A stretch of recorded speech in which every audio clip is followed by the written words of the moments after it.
fessiers, mollets, etc. Les adducteurs et les pelvis trochanteriens. Okay, donc on va vraiment faire tout le tour de la hanche et du membre inférieur. Alors, toujours se coucher par le côté et prendre une bonne position couchée sur le dos. On commence les jambes tendues, on se relâche. On met le pied droit à côté du genou gauche. On met le pied gauche à côté du pied droit, on écarte les deux pieds largeur du bassin. On place le bassin grâce aux mains et la rétroversion posturale sans raccourcir les grands droits. Donc j'ai allongé sans écraser. J'allonge la nuque sans compresser au niveau de la gorge. Donc j'étire bien, mais je n'écrase pas. Les bras sont bien allongés, bien étirés. Paume de main vers le ciel. Préparation. J'appuie sur le pied gauche, je ramène la cuisse droite au ventre. J'installe les mains, je viens faire une pression sur le tibia.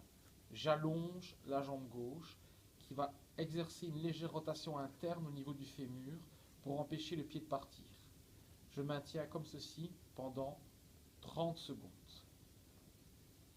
Après 30 secondes, je plie la jambe, je prends ma sangle.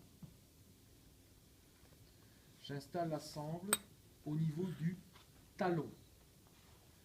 Je glisse, je fais passer la sangle de part et d'autre du genou, je prends la sangle comme ceci, comme si je tenais deux cornets de glace. Pas entourer la sangle autour des doigts. Pourquoi ça asphyxie les doigts, après vous avez mal aux mains. Tenez comme ça. Voilà, il y en a beaucoup qui ont fait des tours, il faut éviter de faire les tours. Okay, on tient ici. On allonge la jambe de sol. Donc là, le bassin est placé en allongeant la jambe très très fort. Il faut bien travailler cette jambe de sol. Tout le temps. Tout le temps, tout le temps, parce que ça va étirer les psoas aussi.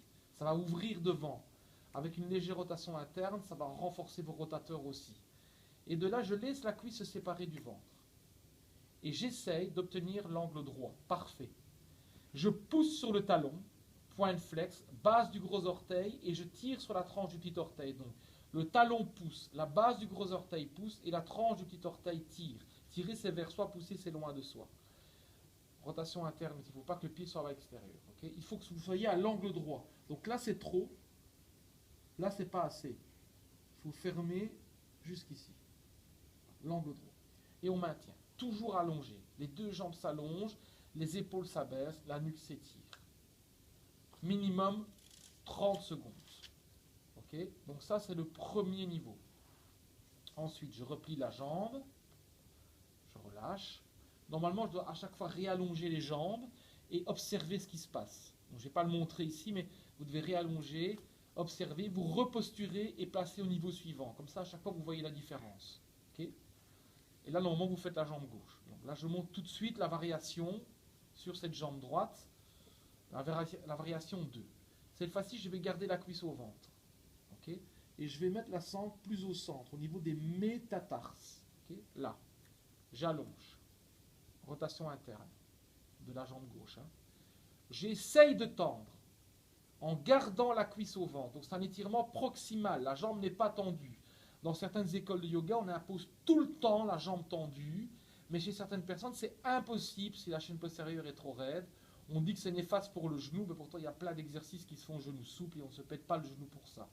Il faut bien maintenir le genou dans l'axe, bien maintenir la volonté d'extension de la jambe le plus possible. Donc, il y en a qui vont être là. Si ça tremble, c'est normal. C'est le tétanos imparfait. C'est la réaction du muscle. Avec le temps, vous apprendrez à stabiliser, surtout en bandant bien les muscles dans l'étirement. Voilà. Vous voyez ici que l'angle est bien fermé. Hein. Je ne suis pas là. Hein. Ensuite, je laisse réouvrir la jambe et je reviens au premier niveau. Mais cette fois-ci, la sangle n'est plus placée au même endroit. Vous avez vu, elle est sur les métatarses. Et là, je vais essayer de refaire le même étirement, mais en imaginant maintenant que la jambe vient tendue. Donc on peut dépasser les 90 degrés de flexion. Alors ici, on doit descendre. Ça va augmenter très fortement l'intensité de l'étirement. Hein. Et ça, on imagine que ça vient vers soi. Donc la jambe veut venir vers nous, mais la cuisse veut s'en éloigner au maximum. Voilà. Même chose, 30 secondes minimum. Je relâche. Observation. Ok. Maintenant, on va travailler sur les adducteurs-abducteurs. Préparation. Amener cuisse droite, amener cuisse gauche. Je viens chercher les genoux. Le pied et relâcher, la jambe aussi, et j'écarte. Mais on ne peut pas écarter comme ça. On écarte tout d'un bloc. Voilà, pour aller chercher la racine des adducteurs, dans un premier temps. Sacrum au sol, pas comme ça. Okay, nuque bien étirée. On maintient minimum 30 secondes. Ensuite, je mets un angle droit au niveau du genou, de la cheville. Tout est aligné. Donc, il n'y a pas de rotation interne, pas de rotation externe, on est neutre ici. Et on écarte à nouveau. Au maximum, sacrum au sol. Troisième niveau, on tend. Enfin, du moins, on essaye de tendre. Okay, là, au maximum.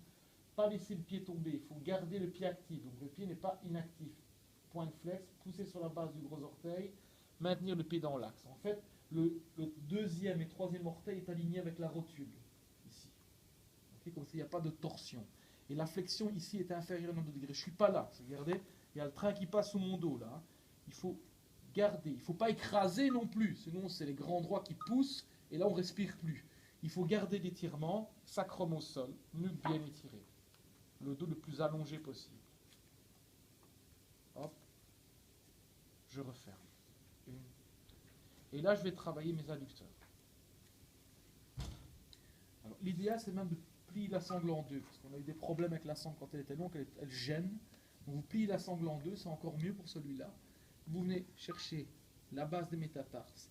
Vous tenez la sangle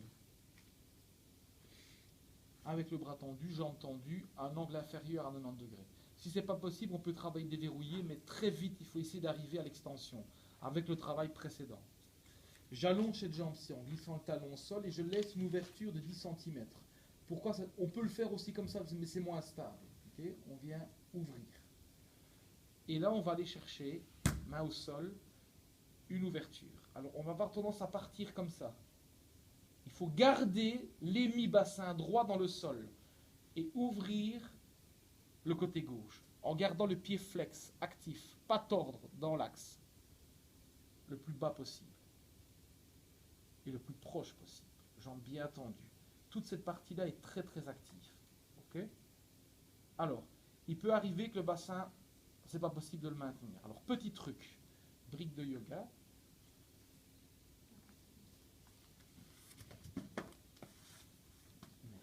Alors, avec la brique de yoga, je prends la pointe de la petite brique ici, vous voyez, et je le mets au niveau du grand trochanter, c'est l'os pointu de votre hanche, c'est la partie la plus proéminente. Je le mets juste à ce niveau-là. Okay, là. Et en fait, quand vous allez descendre, ça va empêcher le bassin de partir. Donc, vous allez pouvoir ouvrir, donc faire l'abduction, sans torsion du bassin. Là. Okay, c'est très confortable. Alors ici, il faut essayer de donner de l'espace aussi. Il ne faut pas que c'est le bassin qui est de travail. Il faut vraiment descendre le fémur alors que la jambe revient vers soi. Voilà. Bien. Parfait. On fait bien sûr les deux jambes. Et puis après, on va travailler sur les pelvis maintenant, donc sur les moyens fessiers. Préparation avant. On va amener la cuisse droite ou la cuisse gauche contre le ventre, parce qu'on fera les deux côtés. Point de flex. Là. C'est la malléole externe, c'est la boule qui est sur le genou. De là, j'expire et j'amène avec la cuisse droite mon pied vers ma poitrine. Mais le genou ne veut pas venir. Okay, sinon, le bassin il se tord. Comme ça, si le genou part là-bas, en même temps, ça équilibre la position du bassin. Vous allez ressentir un puissant étirement ici. Sauf si vous êtes très très souple, il faudra aller plus loin. Première étape, c'est actif. Donc le genou veut partir, le pied, il est ramené. Voilà, action, réaction. Ensuite, je passe main entre eux et l'autre à l'extérieur, ici. Croisé dans le creux poplité, c'est le creux du genou, le creux poplité. Sur l'expiration, je tire sans soulever le sacrum, sans basculer. Je reste centré, épaule basse, nuque étirée, point de flex. Ensuite, niveau 2, je vais chercher devant, là. Je peux aussi, avec mon bras ici, venir écarter, vous voyez, là, ici, écarter le genou, là. Ça, c'est délicieux. Voilà, on maintient. Ensuite, on relâche. Périnée expire, je repose, pas laisser aller comme ça. Okay, souvent on sent très mal des postures. Bien poser le pied au sol, décroiser, relâcher un petit peu, observer quelques secondes la différence, droite-gauche. Et puis on passe à la dernière étape, à la sangle. Toujours sangle double.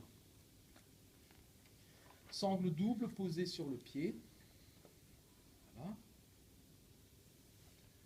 Tenir la sangle toujours à une main, mais cette fois-ci on croise. Donc je tiens ma jambe gauche avec ma main droite. Okay, j'allonge dans l'axe, donc plus d'ouverture.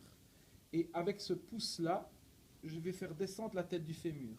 Et je vais venir chercher l'étirement là, en interne. Okay, sans soulever la fesse. Au contraire, vous voulez même déposer, écraser la fesse dans le sol et venir en adduction. Adduction, c'est rapprocher du centre. Pied actif. Nuque étirée. Et puis vous pouvez aller un peu plus loin en résistant en rotation interne avec la cuisse droite très fort. Vous pouvez venir soulever un peu la fesse, mais toujours en résistant et en éloignant ici. Donc si je vais faire exprès de compacter, vous allez voir, hop, tous des plis qui se créent ici. Les plis qui sont au niveau de la peau, c'est la même chose au niveau des disques intervertébraux. Hein. Donc il faut descendre. Ça protège les sacro-iliaques et ça protège les disques intervertébraux. Et vous descendez, voilà, là. En résistant très fort en rotation interne. Et là, vous allez avoir un magnifique étirement moyen fessier, pyramidal, tous les pelvis trochanteriens, les muscles ici rotateurs externes. Minimum 30 secondes. Je redresse, je plie la jambe d'appui, je lâche. J'allonge les deux jambes. Je respire. On se relève toujours par le côté. Voilà. Donc, étirement comme ça des pelvis trochanteriens, adducteurs, chaîne postérieure. En position couchée, c'est plus sécuritaire. Avec du matériel, sangle de yoga, brique de yoga et un bon tapis. Les étirements toujours minimum 30 secondes chaque phase, avec pour objectif d'augmenter vers 1 minute 30, 2 minutes parfois même. Plus c'est long, plus l'assouplissement se mettra en place. Voilà.